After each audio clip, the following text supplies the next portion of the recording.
Somewhere between what is real and what should never be remembered, there exists a place where stories are buried, not written in books, not spoken aloud, but passed from fear to fear. These stories were never meant for you. They were locked away, forgotten, sealed behind silence. Every voice you hear belongs to someone who listened too long. Tonight, you will hear what they heard, and once it enters your mind, it doesn't leave. This is your final warning. Welcome to the stories that watch you back. No one tells you how quiet the world gets after midnight. Not the peaceful kind of quiet. The kind that presses against your ears so hard you can hear your own pulse. That was the first thing I noticed when I crossed the county line back into Black Hollow, Montana. The road stretched endlessly ahead of me, cracked asphalt reflecting the pale glow of the moon. Pine trees crowded both sides, their tops swaying slowly, like they were breathing. My headlights carved a narrow tunnel through the dark, but everything beyond that felt alive. I hadn't been back in 12 years. I told myself I was just tired. That long drives do strange things to your mind. But when the dashboard clock flickered from 12:16 a.m. to 12:17 a.m., the radio cut out. Static. Then silence. I tapped the dial. Nothing. That's when the moon caught my attention. It wasn't moving. I don't mean it looked still. I mean it stayed exactly where it was, half hidden behind a veil of clouds, as if the sky itself had stalled. A memory stirred. An old one. Something my father used to say when I was a kid. Never be outside after 12:17. Back then, I thought it was just another rule. Like locking the doors. Like staying away from the woods. I laughed under my breath and kept driving. That was my first mistake. The town sign appeared out of nowhere. Welcome to Black Hollow population. 1103. Someone had scratched something into the metal beneath it. The word was barely readable. Stay inside. I parked near the old gas station, the same one my father used to take me to on summer nights. The pumps were still there, rusted and skeletal, like they'd been abandoned in a hurry. One light inside the station was on. I hesitated before stepping out of the car. The air felt heavier than it should have. Thick. Charged, and somewhere in the distance, I heard it. A howl. Not close, but not far enough. It wasn't the kind you hear in nature documentaries. This one wavered, cracked at the edges, like something trying to remember how to be an animal. The doorbell jingled when I stepped inside. An old man behind the counter looked up. His eyes widened. "You shouldn't be here," he said. No greeting, no hello, just that. "I'm just passing through," I replied. He shook his head slowly. After midnight, I checked my watch. 12:21 a.m. The man leaned closer and lowered his voice. People who pass through after 12:17 don't always leave the same. I paid for gas I didn't need just to have an excuse to stay inside. "What do you mean?" I asked. The man stared at the clock on the wall. It was stopped. "Moon doesn't set here anymore," he muttered. "Not right. Not since the hollow woke up." I almost smiled at that. Almost. "Look," I said. "I grew up here. My dad." The man stiffened. "Your father was Daniel Carter?" My stomach dropped. "Yes." He exhaled slowly, like he'd been holding his breath for years. "Then you really shouldn't be outside." Before I could ask why, another sound echoed through the night. Closer this time. Branches snapping. Something moving fast through the trees. The man reached under the counter and pulled out a heavy iron bar, locking the door. "It hunts on fear," he whispered. "Not flesh. Fear comes first." We heard it circle the building. Slow, patient, Claws scraped against the metal siding. I couldn't see it, but I felt it. The pressure in my chest grew tighter with every breath, like something was squeezing my lungs from the inside.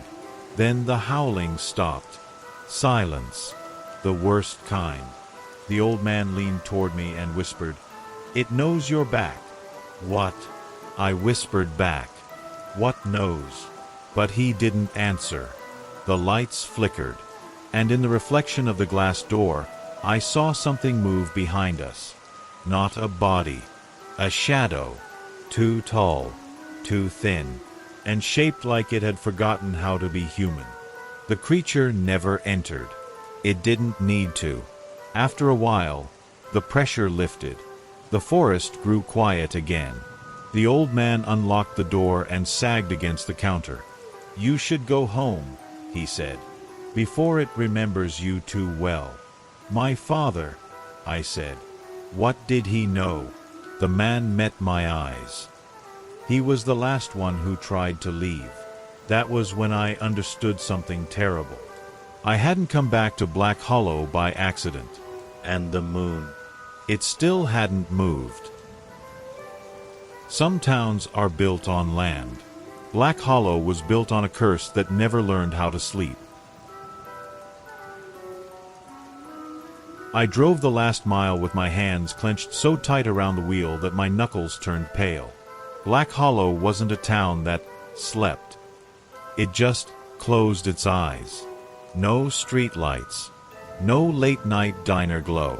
Not even porch lights. Every home was dark, curtains pinned shut like bandages. And the air. God, the air felt wrong, like the night had been poured thicker here than anywhere else in the world. My childhood streets still existed, but it looked drained, as if the color had been washed out over years of quiet terror. The pavement was cracked. The pine needles in the gutters were piled like nobody dared step outside long enough to sweep them away. Then I saw it. My father's house. The porch sagged slightly, but it was still standing. The front door was still the same faded red. The window beside it still had the little crescent-shaped chip in the glass, something I'd done with a baseball when I was 10. I parked, turned off the engine, and sat in the silence. No radio. No insects. No distant highway. Just that moon hanging in the sky like an eye that refused to blink.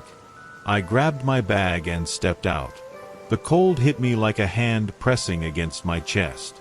Not the kind of cold that makes you shiver, but the kind that makes you feel watched. When I walked up the porch steps, the boards creaked so loudly I flinched.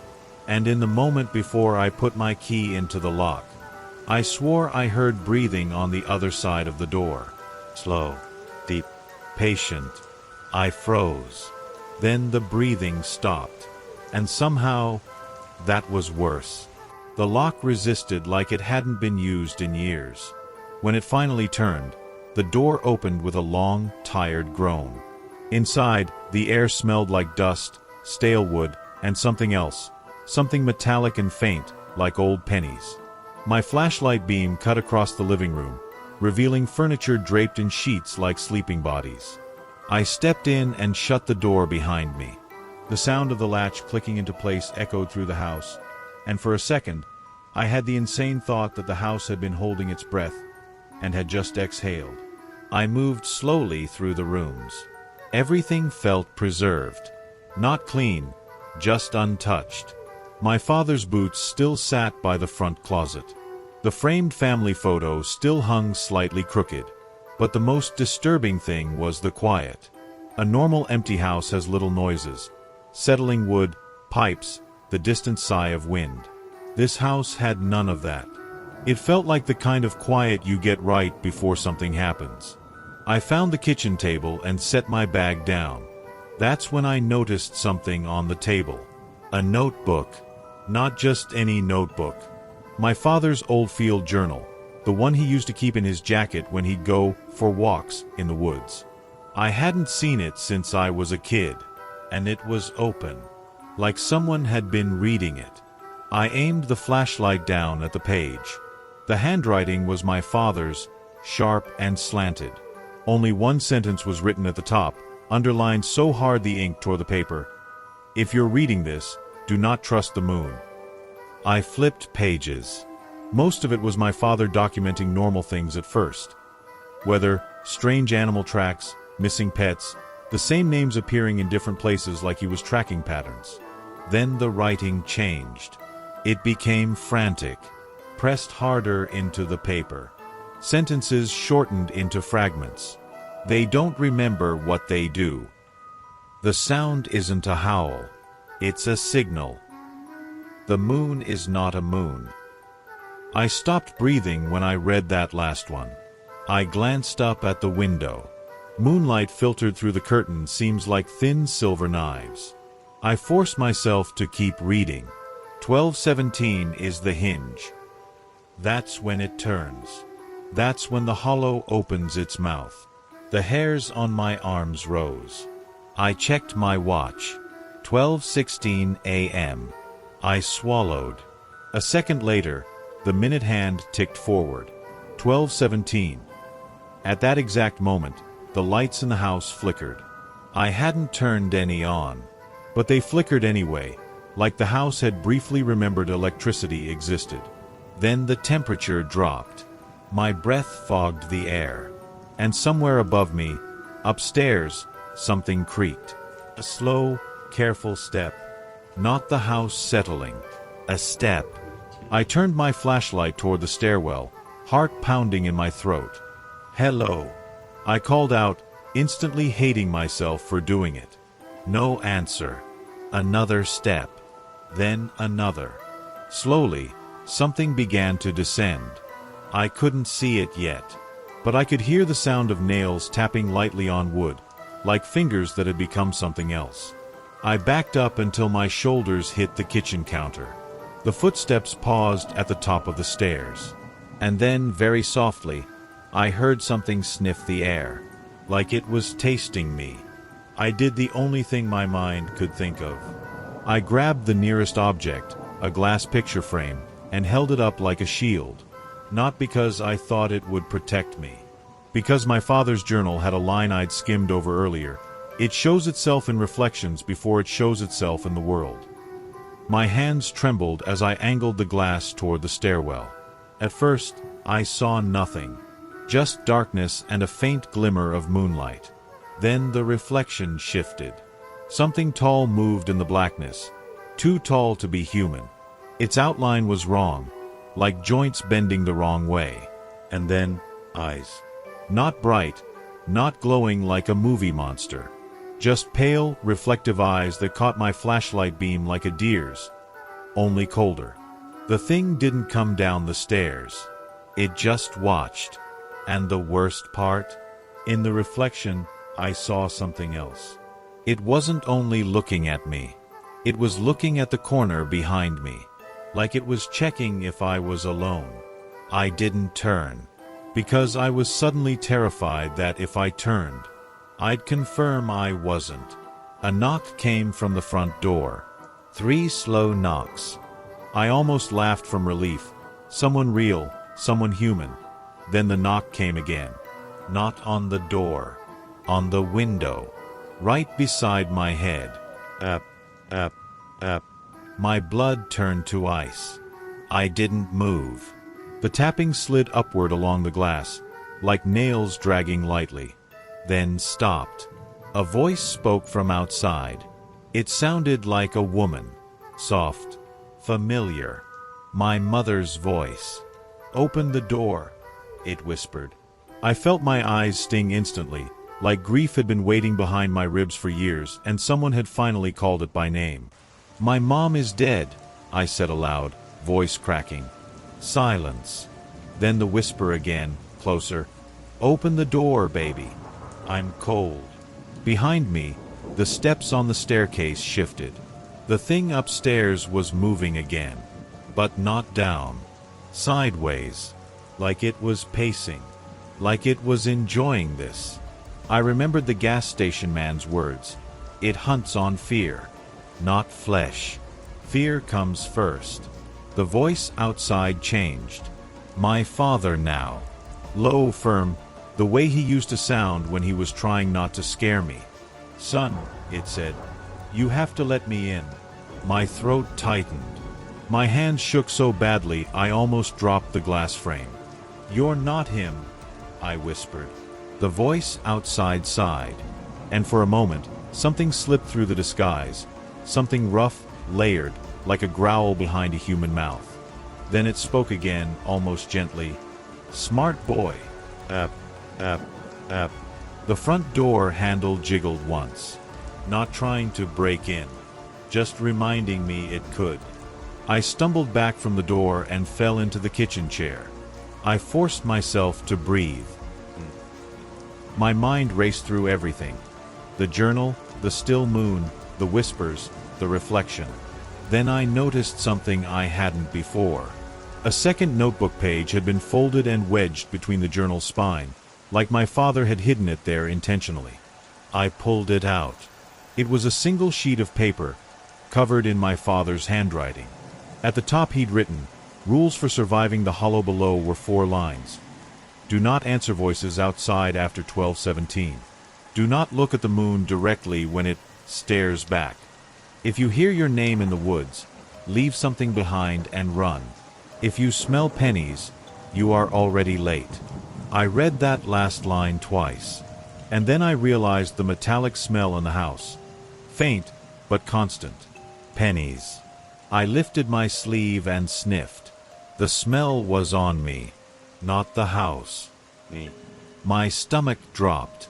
Outside, the whispering stopped. The tapping stopped. The thing upstairs stopped pacing. For the first time since I'd arrived, there was total silence, like the entire town was listening. Then a new sound rose from somewhere far away. A howl. But this time it didn't sound uncertain. This time it sounded like an answer. And then another howl joined it. Then another. A chorus of them, scattered through the forest like signals lighting up a map. They weren't calling randomly. They were communicating. And something in my bones understood the message. He's here. I didn't sleep. I sat in the kitchen with the journal open, the glass frame in my lap like a weapon, listening. At some point, the howls faded into distance. The air warmed slightly. The pressure eased. And the stopped wall clock in the gas station, somehow I knew it, would still be stopped. Always. Because in Black Hollow, time didn't matter the way it did elsewhere. Only the hinge did. Only 12:17. Hours passed. Or minutes. I couldn't tell. Then, near what I guessed was close to dawn, something changed outside. Not the light. The feeling. Like the night had finally exhaled. I dared to crack the curtain open. The street was empty. Fog hugged the ground, rolling past the porch steps. Then I saw a figure standing at the edge of my driveway. A man. Tall. Thin. Facing my house. He didn't move. He didn't wave. He just stood there like he'd been waiting all night for me to look. My mouth went dry. I raised the glass frame again and angled it toward him. In the reflection, his shape wavered. Not like a glitch. Like a mask struggling to stay on. For one heartbeat, the reflection showed him differently. Broader shoulders, longer arms, head tilted slightly like an animal listening. Then it snapped back to man. He lifted one hand and pointed at my front door. Then he traced a slow circle in the air. A warning, a symbol, or a promise. He turned and walked into the fog. And as he vanished, one last sentence from my father's journal came back to me. One I hadn't understood until now. It doesn't always come as a monster. Sometimes it comes as a neighbor. I came back to Black Hollow to find out what happened to my father. But standing there in the fog, I realized the town already knew what happened to me. Daylight arrived without announcement. No birds. No dawn chorus. Just gray light seeping through the curtains like diluted milk. I hadn't slept. My body felt heavy, like it had been carrying something all night that it was finally allowed to put down. When I looked at my watch, It read 8:42 a.m. The moon was gone. That should have made me feel better. It didn't, because the air still smelled faintly of pennies. I showered, changed clothes, and tried not to look too closely at my reflection in the bathroom mirror. Every time I did, I got the creeping sensation that the image lagged half a second behind me, like it was deciding whether to copy me or do something else. I stepped outside. Black Hollow looked normal in daylight. Painfully normal. Kids rode bikes down the street. A woman carried groceries from her car. Someone waved at me from across the road. And yet, every smile felt just a little too stiff. Every movement seemed rehearsed, as if the town was pretending to be awake. I was locking my front door when someone spoke behind me. "You're Daniel's boy, aren't you?" I turned. A man stood on the sidewalk, hands in his jacket pockets. Late 50s, clean-shaven, friendly face that didn't quite reach his eyes. "I'm Mark," he said. "Live 2 houses down." I hadn't told anyone my name. "Yes," I said carefully. "I'm his son." Mark nodded, lips pressed thin. "Figured. You've got his eyes." Something about the way he said that made my skin crawl. "He was a good man," Mark continued. "Quiet, kept to himself." I remembered my father's late-night walks. The way he'd come home exhausted, sometimes bleeding from scratches he couldn't, or wouldn't, explain. "Do people still go for walks at night here?" I asked. Mark laughed, a little too quickly. "No one goes out at night anymore," he said. "Not since the accidents." Accidents. Animals. Folks getting lost. He shrugged. "Happens in rural places." His eyes flicked briefly toward the woods, then back to me. "You settling in okay?" I nodded. Mark smiled again. But in the reflection of the car window beside us, I saw something different. His shoulders were broader in the glass, his neck thicker, and his smile stretched too wide. I broke eye contact with the reflection instantly. When I looked back at Mark, he was already walking away. "See you around," he called over his shoulder. Something told me he meant that literally. The local grocery store was open. That alone felt wrong. Inside, everything looked normal. Fluorescent lights, stocked shelves, quiet country music playing too softly. But the people, they avoided eye contact. Not in a shy way. In a deliberate way. At the checkout counter, the cashier scanned my items slowly. Too slowly. "You're back in the Carter house," she said without looking up. "Yes." She paused. Then, very quietly, she slid a small paper toward me with my receipt. "Don't be outside after dark," she whispered. "Even if someone you know asks you to." I swallowed. "Does this happen every night?" I asked. She shook her head. "Only when the moon decides to stay." My receipt printed. She met my eyes for the first time. "Mirrors tell the truth," she said. "People don't." I found my father's old trailhead just past the edge of town. The forest looked peaceful in daylight. Tall pines, sunlight slicing through branches, birds flitting between trees. But the path itself felt wrong. Too worn. Like too many feet had walked it. Back and forth. Back and forth. I followed it deeper until the town disappeared behind me. That's when I noticed the scratches on the trees. Not random. Not animal. They were groups of 5. Over and over again. Like tally marks. Something heavy had leaned against one tree recently. The bark was pressed inward. I placed my hand there. The wood was warm. I pulled my hand back instantly. From deeper in the forest, I heard my name. Clear as day. Evan. My father's voice. Not whispering. Not distorted. Just him. I took one step forward before the rules snapped back into my mind. If you hear your name in the woods, leave something behind and run. My chest tightened. I slipped my watch off and dropped it at the base of the tree.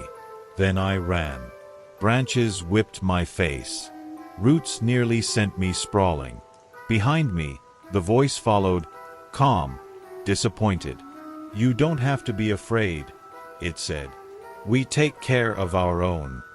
I didn't stop running until the tree line broke and I was back on the road, gasping. The forest fell silent. But I knew something had noticed my choice. That night, I barricaded the doors. Not because I thought it would stop anything, but because it made me feel like I was doing something.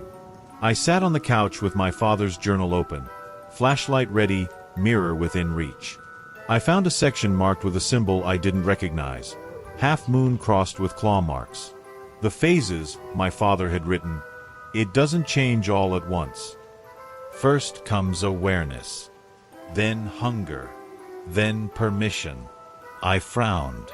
Permission. The lights flickered at 12:16. I braced myself. 12:17. The moonlight flooded the living room through the curtains, brighter than it should have been. My skin prickled. My heartbeat slowed, not raced, slowed, like something else was syncing with it. I raised the mirror. At first, my reflection looked normal. Then my pupils widened, not with fear, with focus. Behind me, my shadow stretched, too long, too sharp around the edges. I smelled pennies again, stronger, and beneath it, something animal. My jaw ached. My hands curled slowly, nails pressing into my palms. That's when I understood. The thing in Black Hollow didn't force you. It waited. It waited for you to stop fighting. The first knock didn't come from the door. It came from the hallway. Behind me. 3 slow knocks. On the wall. I didn't turn. My reflection did. In the mirror, I saw myself glance toward the sound. Even though I hadn't moved. My reflection smiled. Just slightly. The knock came again. Closer. My reflection's lips parted. And in a voice that sounded like mine, but fuller, rougher, it whispered, "Let us help you." I dropped the mirror. It shattered on the floor. The lights went out. Total darkness. In that darkness, I felt something stand up inside my chest. Stretch. Take a deep breath. And then, silence. When the lights came back on, the house was empty. The mirror lay broken at my feet. And on the wall, scratched deep into the paint, were 5 marks. I didn't sleep again. At dawn, I found Mark standing across the street. He raised a hand in greeting. This time, I didn't look at him. I looked at his reflection in a nearby window. The reflection didn't wave. It watched. Teeth just barely visible. I finally understood. Black Hollow wasn't cursed. It was hungry. And the people, they weren't victims. They were hosts, caretakers, shepherds. They didn't chase you. They waited until you were ready to join them.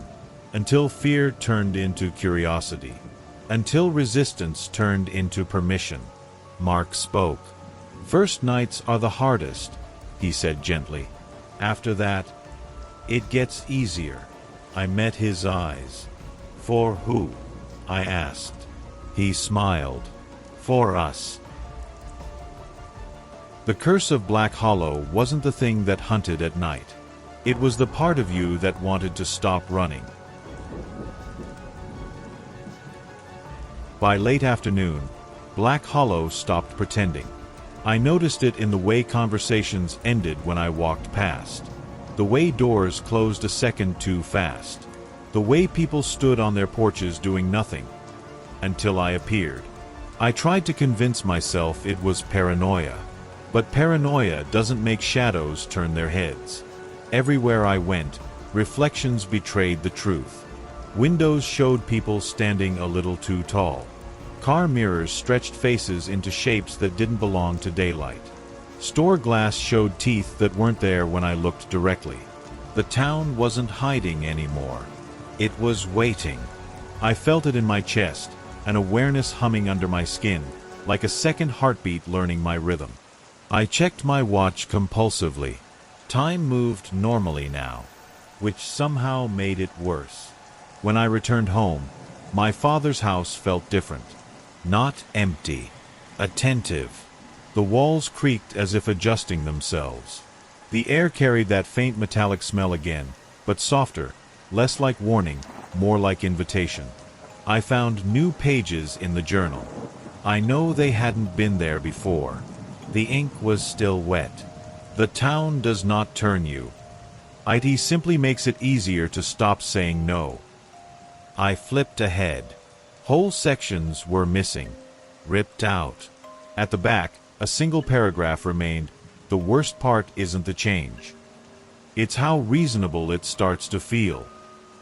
My reflection in the hallway mirror tilted its head. So did I. That terrified me more than anything else so far. The knock came just before sunset. Not urgent, not threatening, measured. Like someone knocking on a door they already owned. I didn't answer. Mark spoke anyway. "We won't force you," he said calmly. "That's not how it works." I stood perfectly still. "You already feel it," he continued. "The quiet when you stop fighting. The strength." He wasn't lying. That was the worst part. The house felt smaller with him standing outside.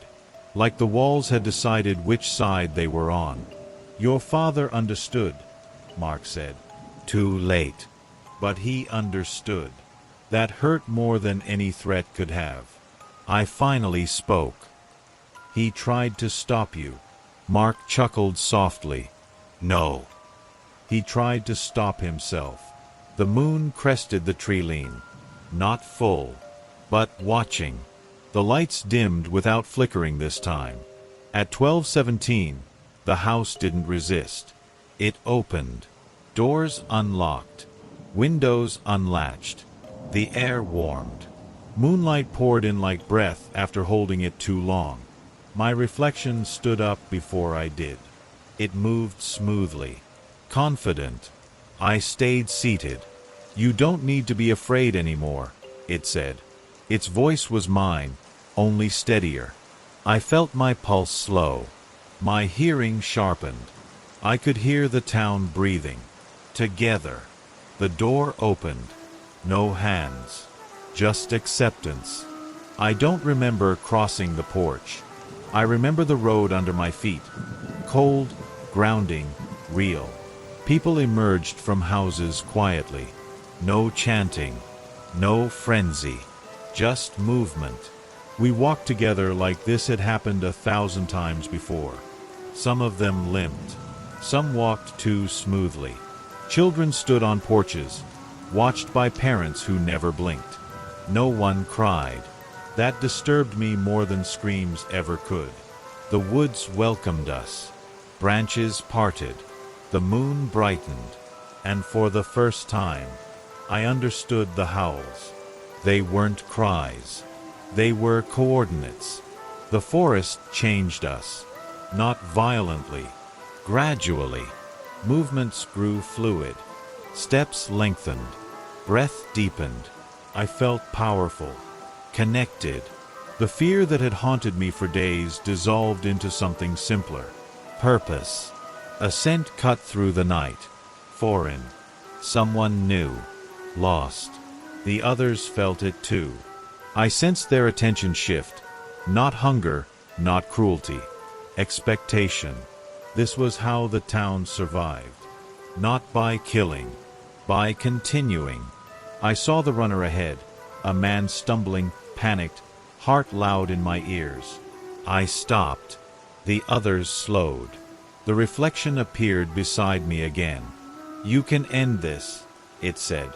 "For him," I replied. "Or for me." It smiled. Yes. The clearing waited. Just like before. My father's marker stood firm, untouched by time. Memory flooded me. Not visions, not dreams. Truth. He had stood here shaking, afraid, and stayed anyway. I fell to my knees. The moon burned. I felt the transformation press close. Not teeth, not claws. Voice. I stay, I whispered. The forest held its breath. Something ancient settled into me. Heavy. Enduring. The hunt stopped. Behind me, the town began to forget. Morning came gently. Too gently. The forest released me. Black Hollow felt emptier. Some houses abandoned. Some names erased. No one thanked me. They wouldn't remember. That was part of the cost. The moon set.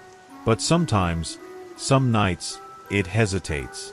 And when it does, I don't sleep. Because I'm still here. And something inside me is still listening. Black Hollow still needs someone to stay awake at night. And now, it has me. People assume that once the danger passes, things go back to normal. That's a comforting lie. Black Hollow didn't celebrate the morning after. It didn't mourn either. It simply adjusted. The town learned how to exist around the absence, the way a mouth learns to close around a missing tooth. There were fewer cars on the road, fewer lights at night, fewer reasons to linger outdoors after sunset, and no one spoke about why. I walked through town like a ghost wearing a living man's body. People nodded at me, polite and distant. Children stopped playing when I passed. Dogs watched me with their heads tilted, ears twitching, not aggressive, not afraid. Aware. I felt it constantly now. The pressure, not hunger. Responsibility. The thing beneath Black Hollow hadn't vanished. It had settled, and I was what it settled on. Staying isn't heroic.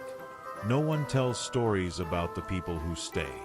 They tell stories about the ones who escape, who burn things down, who fight back with teeth and fire and fury.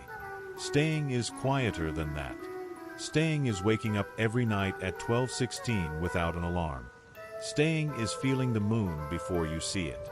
Staying is knowing exactly how far you can walk into the woods before the forest notices you've crossed the line. My father had stayed. Now I understood what that had cost him. The scratches, the exhaustion, the way he'd stare out windows like he was listening to something I couldn't hear. I could hear it now. Not voices. Intent. The first night after the change was the hardest. Not because anything happened.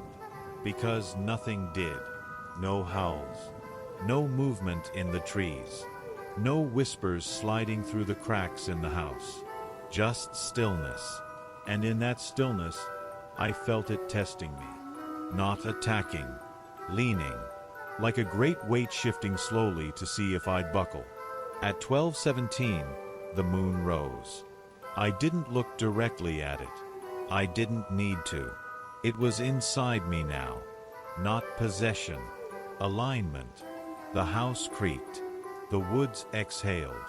And somewhere, very far away, fear flared. Someone driving too long on an empty road. Someone stopping at a gas station they shouldn't have. The hunger twitched. I clenched my fists and grounded myself. No, I whispered. The hunger receded. For now. Rules emerged naturally after that. No meetings. No lists. Just understanding. People stopped camping near the woods. No one walked home alone after dark. Strangers were watched carefully, but never warned directly. That wasn't cruelty. That was survival. Because warning someone made them curious. And curiosity was dangerous. Mark had understood that. So had my father. I realized then that Black Hollow had always had someone like me. A watcher. A wait. And every generation, that weight shifted. Weeks passed. The moon behaved. Mostly. But sometimes, Just sometimes, it lingered a fraction longer than it should have. When it did, I felt the pull. Not violent, not sharp, persuasive, like gravity reminding you it exists. Those nights, I walked, not into the woods, around them. I traced the boundary my father had carved with his presence, reinforcing it with my own. The forest noticed. The trees leaned away from me. Animals fell silent. And the hunger slept. But sleep isn't death. That's when the dreams started. Not nightmares. Memories. Not mine. I saw Black Hollow before it had a name. Before houses. Before roads. Just trees. And the moon. Always the moon. I saw people arrive frightened, desperate, carrying things they couldn't outrun. I saw the first choice. The first person who stayed. The first anchor. I woke each time with my heart steady and my hands shaking. Because the dreams weren't warnings. They were instructions. The stranger came on a Tuesday. That mattered, though I didn't know why at first. He pulled into town just after sunset, rental car humming too loud in the quiet street. Out-of-state plates. Tired eyes. The look of someone who thought one more mile would be enough. I felt him the moment he crossed the line. A ripple. The hunger stirred. I stood on my porch and watched him park near the gas station. At 12:16, he checked his phone. At 12:17, he looked up, confused. The moon held his gaze just a second too long, and something inside him shifted. I walked toward him slowly, not to save him, to see him clearly. Up close, he reminded me of myself. Same guarded posture, same exhausted hope. Long drive? I asked. Too long, he replied. His reflection in the glass behind him moved just a fraction too late.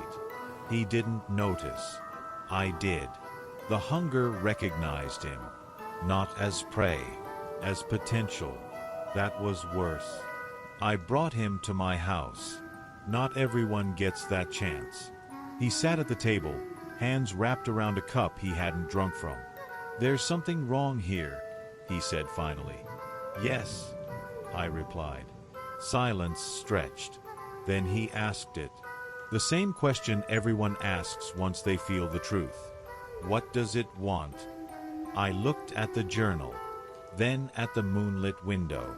It wants someone who won't run, I said. His jaw tightened. Outside, the woods listened. And deep beneath Black Hollow, something shifted its weight.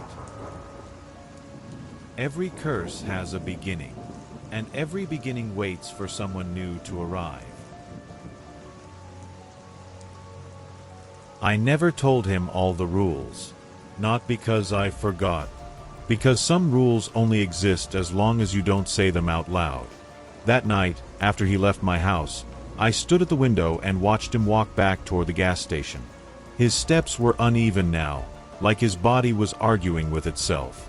The woods noticed. I felt it in my jaw, that subtle tightening, like something behind my teeth was listening too closely. The hunger didn't surge. It leaned. That was new. I opened my father's journal and turned to a blank page. My hand hovered over the paper. I didn't write. If I wrote it down, it would become real in a way I wasn't ready for. So I tore the page out and burned it in the sink instead. The smoke smelled like pine. And pennies. The stranger didn't sleep. I knew that before he told me. At 12:14, I felt his restlessness. At 12:16, I felt his fear harden into focus. And at 12:17, the woods spoke to him. Not in whispers, in familiarity. It used his voice first, then his mother's, then mine. I felt the pull sharply enough to stagger. For the first time since I'd taken the weight, the hunger pressed against my ribs hard enough to hurt.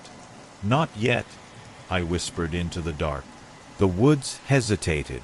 That hesitation cost me more than I expected. The next day, My hands shook, not from fear, from effort. Holding the line wasn't passive anymore. It required attention, focus. I caught myself staring at reflections too long, watching shadows instead of objects. The town noticed. A woman crossed the street when she saw me coming. A dog growled low in its throat as I passed. That had never happened before. The weight was no longer invisible. It was showing through me. He came back that evening. Didn't knock. Just stood on the porch, staring at the door like he expected it to open on its own. I let him wait. When I finally opened it, his eyes snapped to mine like he'd been holding his breath. "It knows me," he said. "Yes," I replied. "And you're letting it." "No," I said quietly. "I'm stopping it from knowing you better." He laughed, sharp, brittle. "That's not what it feels like." I didn't argue, because feelings were how it won. It happened faster than I expected. We were halfway down the road when he heard it. Clear, close. His name. I felt the woods open like lungs drawing breath. He stopped walking, every muscle in his body locked. "Don't answer," I said. He didn't speak. That was worse, because silence was also a response. The forest leaned closer. Branches creaked. Something tall shifted its weight just out of sight. I stepped between him and the tree line. For the first time, the hunger pushed back. Hard. Anchors aren't supposed to interfere directly. That was the rule I never wrote down. Because interference creates connection, and connection feeds the thing beneath the town. But I was tired, and he was scared, and the woods were smiling. I grabbed his arm. The instant I touched him, something surged through me. Not rage, recognition. The hunger flared, sharp, bright, intoxicating. My vision sharpened. Sounds layered. The moon burned hot behind my eyes. The woods recoiled, but they didn't retreat. They learned. He pulled free, stumbled back. "You felt that?" he said, voice shaking.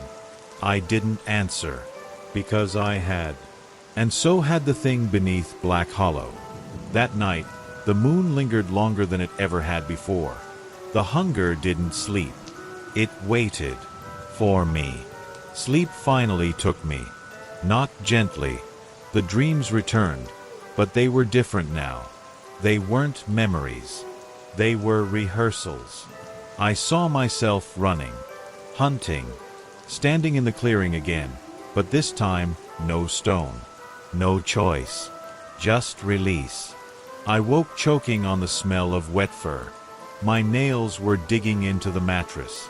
The hunger pulsed once. Satisfied. The next morning, Black Hollow felt tense. Not afraid. Anticipatory. People stayed indoors longer. Curtains remained closed. No one smiled. They could feel it too. The shift. The strain. The anchor weakening. And somewhere between the town and the woods, something ancient waited for me to fail. I thought staying meant holding the darkness back. I didn't realize it was teaching me how to open the door. The moon rose early, not visibly, not dramatically. I felt it in my bones first. A low pressure behind the eyes. A tightening in the jaw. The sense that something patient had finally decided it had waited long enough. I stood at the edge of town, staring toward the woods, and for the first time since I had taken the weight, the forest didn't lean away from me. It leaned in. The boundary I had walked for weeks, months, maybe, felt thinner, not broken, worn, like a door touched too often in the same place. The stranger stood behind me. He hadn't said anything since the night before. He didn't need to. The woods had already begun the conversation. I used to think the moon was watching us. That was wrong. It isn't an eye. It's a mirror. It doesn't cause the hunger. It reveals it. Shows people what they're willing to become when fear stops being loud enough to scare them. Black Hollow didn't grow around a monster. It gathered around a truth. People arrive carrying things they can't outrun. Grief, anger, guilt, hunger for something sharper than their lives. The moon simply asks a question. What will you do with it? The woods whispered approval.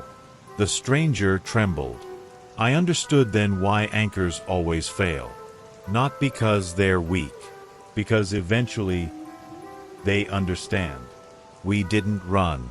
Running was for people who still thought escape was possible. We walked. The town stayed dark behind us. No one followed. No one interfered. That was another rule. This wasn't a rescue. This was a passing. The forest opened. The clearing waited. My father's stone stood where it always had, unchanged, unbothered by time. The stranger stopped beside it. I can't do this, he said. I believed him. So had my father. So had I. I know, I replied. The moon burned. The hunger surged. Not violent, not feral. Curious. Anchors don't choose their replacements.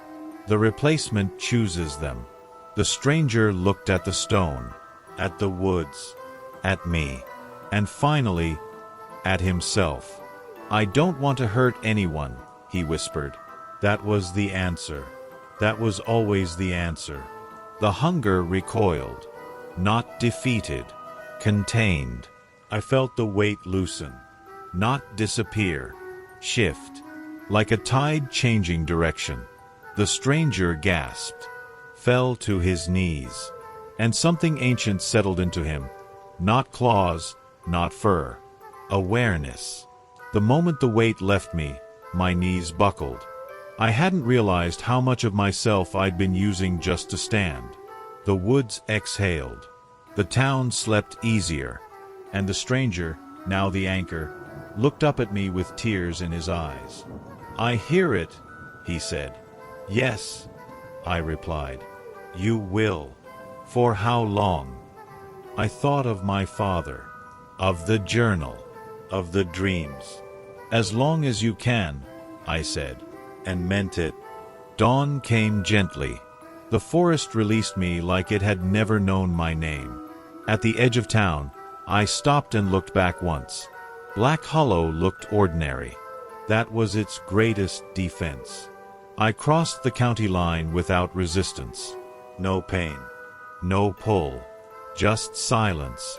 The road stretched ahead, and for the first time in a very long while, the moon set. Months later, I heard about another town, different state, same reports, lingering moon, disappearing people, a quiet place with too many rules no one writes down. I didn't go looking for it. I didn't need to.